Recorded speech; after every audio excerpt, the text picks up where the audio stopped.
many of you see yourselves as future leaders?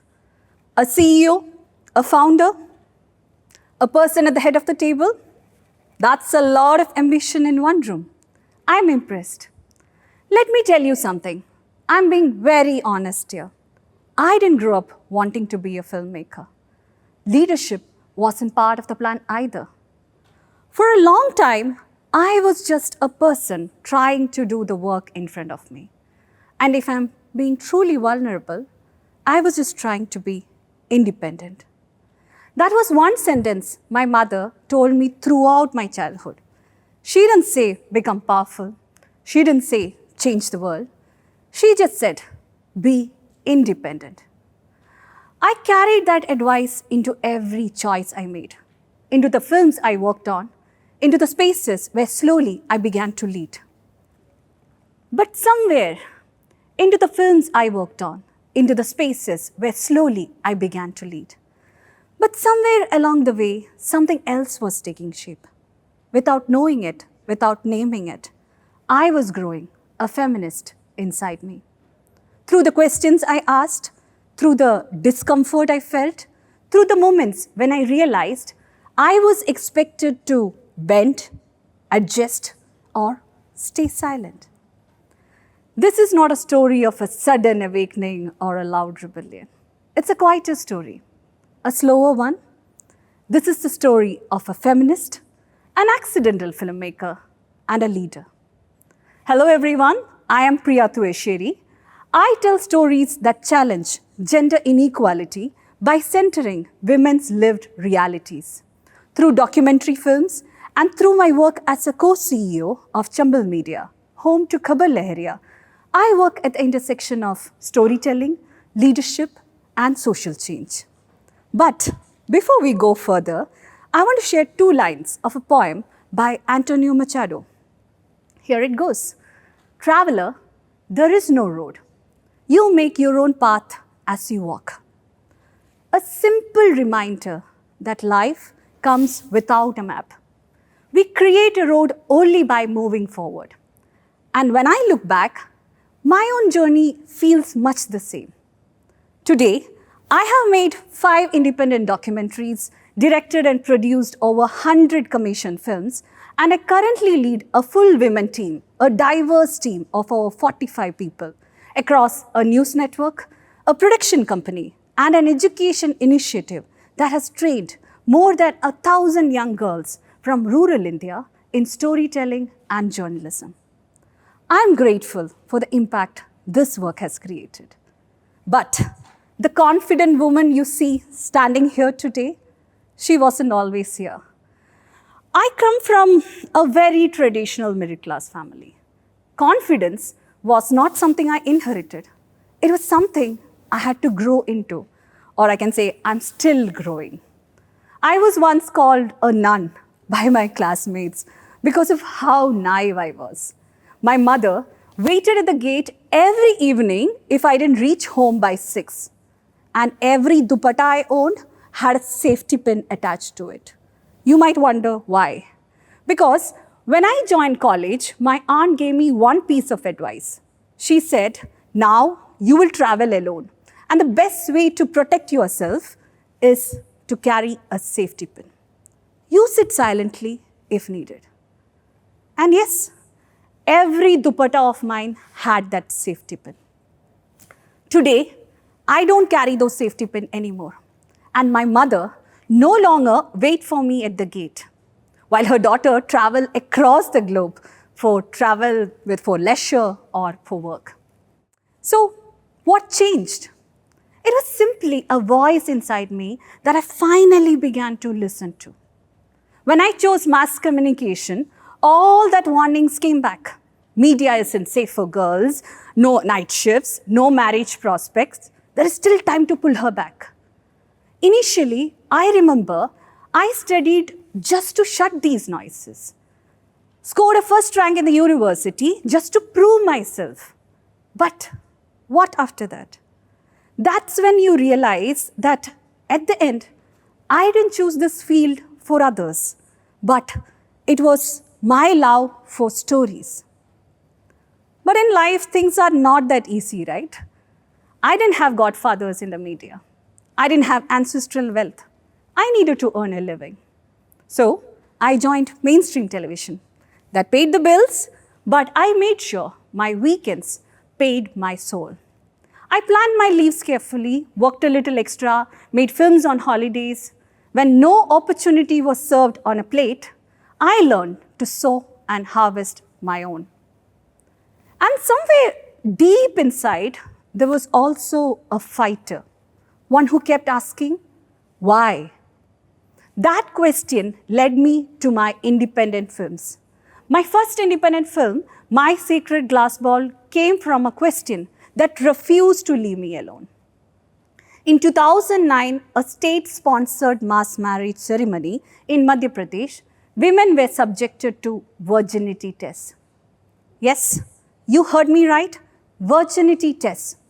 People ask me, out of the zillion topics, why this topic? But the more I researched, the more I realized virginity was everywhere.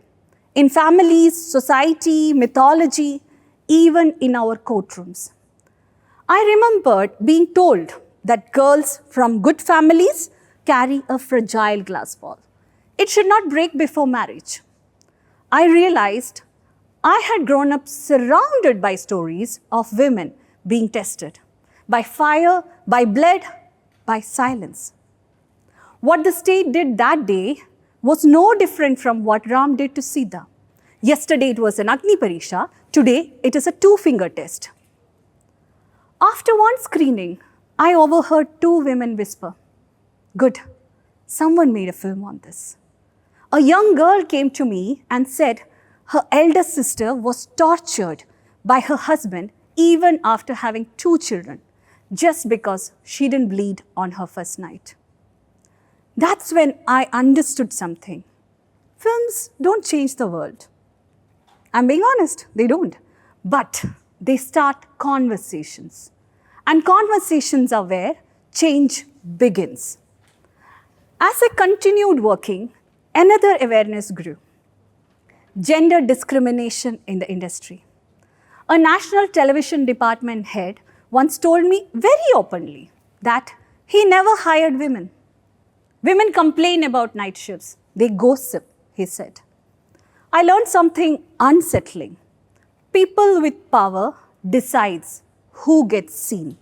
So, choosing women as team members stopped being accidental. It became intentional, it became political. When I made Coral Woman documentary film, all recommended underwater cinematographers were men. So, I did an experiment. I put out a social media post asking for women cinematographers. You will be surprised to hear this. I got emails from women where they said, I know to swim. Can I be a part of this project?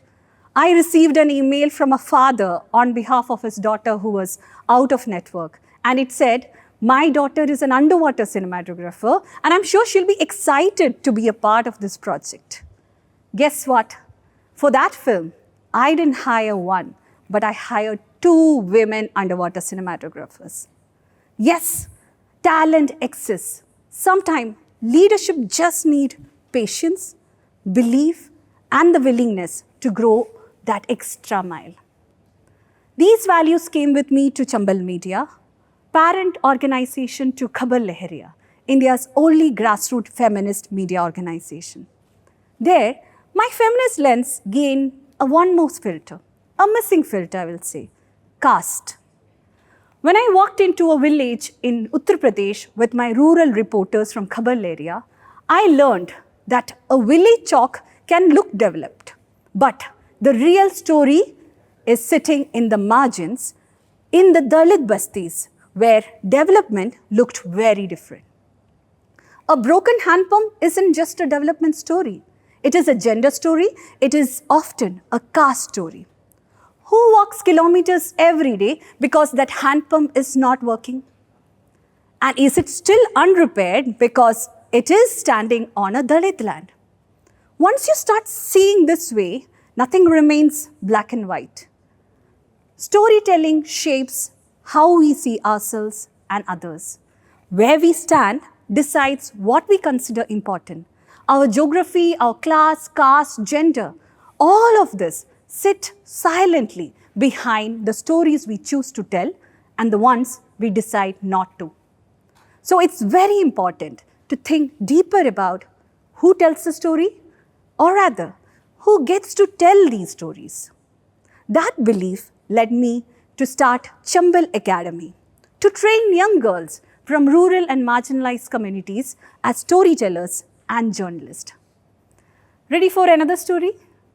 Once, during a training, I encouraged a young girl to practice her newly learned skill, do an interview. And the interview happened to be with a man.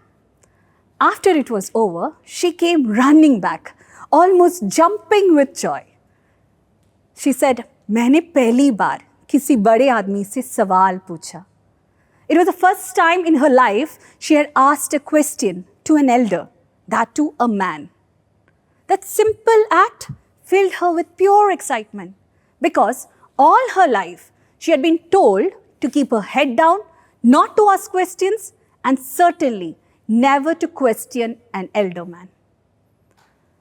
I believe the world of stories and the people who tell them must be more inclusive because in the end, those who tell the story don't just describe the world, they shape it. I never planned to be a leader. Leadership came with fear, responsibility, and a lot of unlearning. Feminist leadership taught me this. Unity is not erasing differences. It is designing systems where differences become strength. Let me end where I began. Traveler, there is no road. You make your own path as you walk. I didn't set out to be a feminist, but patriarchy trained me well enough to become one. Every choice, every film, every refusal to stay silent left a footprint behind. And when I look back today, I see a road I never planned, but one I'm very proud to have walked. Because none of us inherit our paths. We make them, one step at a time. Thank you.